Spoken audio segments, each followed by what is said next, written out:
মাইয়াব্বা, কে বাকি?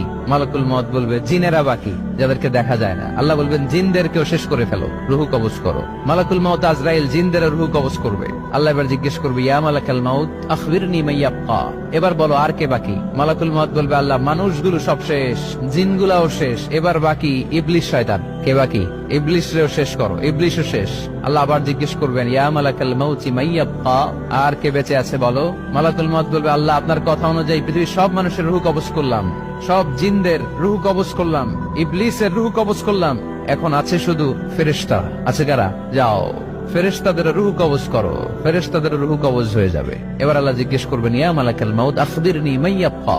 মালাকুল মউত বলবে আল্লাহ আপনার কথা মতো ধরে ধরে সব শেষ, ফেরেশতাও শেষ, 4 জন ছাড়া। কয়জন ছাড়া? জোরে বলেন কয়জন ছাড়া?